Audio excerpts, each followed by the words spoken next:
देखिए, दिनांक 13 जून 26 को कंट्रोल पे एक सूचना आती है कि एक 5 वर्षीय बच्ची है जो बेनाड एरिया जो निंदड़ अपना हरमाड़ा थाना क्षेत्र में पड़ता है, वहाँ पर गुमशुदा है। क्योंकि बच्ची बहुत छोटी थी और 5 साल की बच्ची गुमशुदा थी, तो उसको बिल्कुल गंभीरता से लेते हुए जो हमारी थाने के चेतक की गाड़ी थी वो मौके पर पहुंचती है। तो वहाँ पता चलता है बच्ची करीब 2.5 घंटे से लापता है और घर वालों ने अथक प्रयास करने के बाद भी नहीं मिल रही है। तो जो मौके पर पुलिस का जाब्ता पहुंचा था, उन्होंने आसपास जो लोगों था उनसे कुछ पूछताछ करी और फिर जो सीसीटीवी कैमरे थे उनको चेक किया। सीसीटीवी कैमरे में वो देखते हैं कि बच्ची रोड पर खेल रही थी और बच्ची के सामने वाले घर की एक महिला आती है और पड़ोस की महिला उसको अपने साथ अपने अन्य बच्चों के साथ उसको घर में ले जाती हुई दिखी। फिर उन्होंने थोड़ा और फास्ट फॉरवर्ड करके देखा तो बच्ची वहां से निकलती नहीं दिखी। तो वो वहां पर जाते हैं और जब घर वालों से थोड़ी पूछताछ होती तो वो बताते हैं कि हमने भी इसके साथ इसके क्योंकि हमें इस पे शक था, तो हमने जब इसके घर को चेक करने की बात की तो इसने कुछ आनाकानी कही थी। इस बात को देखते हुए उन पे शक गहराता है और जो पुलिस की टीम है वो परिवार वालों के साथ उसके घर पे जाती है। तो जब वहां पर जाते हैं तो उनके कमरे में एक दीवान है, दीवान के अंदर जो पुलिस का जाता है उसको थोड़ी जो मूवमेंट जो बेडशीट की मूवमेंट खराब सी दिखती है, तो उस पर शक करते हुए उठाते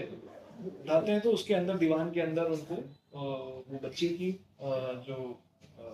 बॉडी है वो नग्न अवस्था में कंबल में लिपटी हुई पाते हैं। उसको त्वरित तौर पे वहां से हॉस्पिटल शिफ्ट किया जाता है और जो महिला उस घर में अकेली थी, उसके 2 बच्चे वहां पर रहते हैं,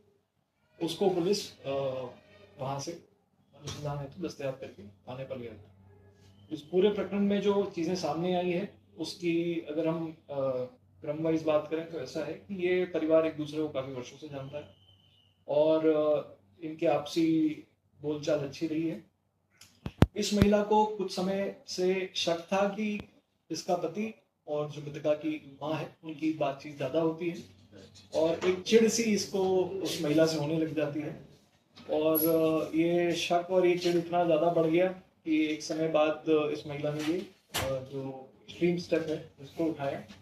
ये किसी ना किसी तरीके से उस जो महिला है जिस पर इसको शक था उसको परेशान देखना चाहती थी। डिप्रेशन, इसके जो वर्ड्स इसने यूज किए थे वो ये था कि मैं उसको डिप्रेशन में देखना चाहती थी।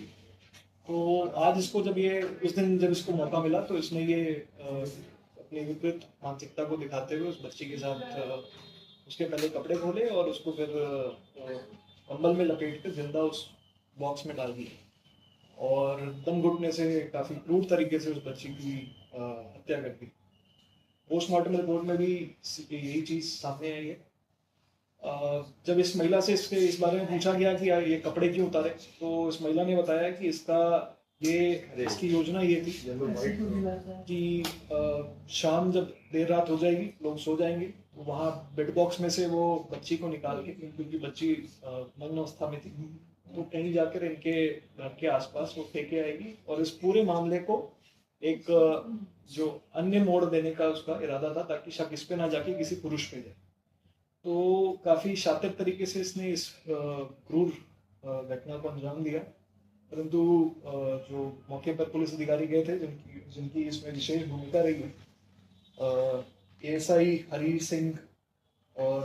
कांस्टेबल रामकिशोर और धर्मपाल, उन्होंने सूझबूझ दिखाते हुए उस समय ही बच्ची को वहां से ले लिया और अनफॉर्चुनेटली थोड़ी देर हो गई थी, पुलिस को रिपोर्ट करने में भी थोड़ी देर हो गई, वरना शायद जैसे ही बच्ची गुमशुदा हुई थी और हमें सूचना मिल जाती तो शायद उसमें बच्ची की जान जाने की कोशिश कर सकते थे। इससे आपको एक मैसेज और मैं देना चाहूँगा कि कई बार ऐसे मामले आते हैं जहाँ पर संदिग्ध अवस्था में जो मृतका का शरीर मिलता है, तो जब तक पुलिस का अनुसंधान ना हो जाए, पुलिस सारे तथ्यों को जांच ना कर ले, तो आप उनकी भावनाओं के साथ कोई ऐसा भी हो सकता है कि जैसे इस केस में अगर ये कहीं पे अपनी बच्ची की लाश फेंके आती तो हो सकता है कि इससे कोई एक जनहित की जो जनमानस की भावना है उसके साथ खिलवाड़ होता और वो कहीं ना कहीं उसको एक उग्र प्रदर्शन का रूप देना चाह रही थी ताकि इस पूरे मामले को एक नया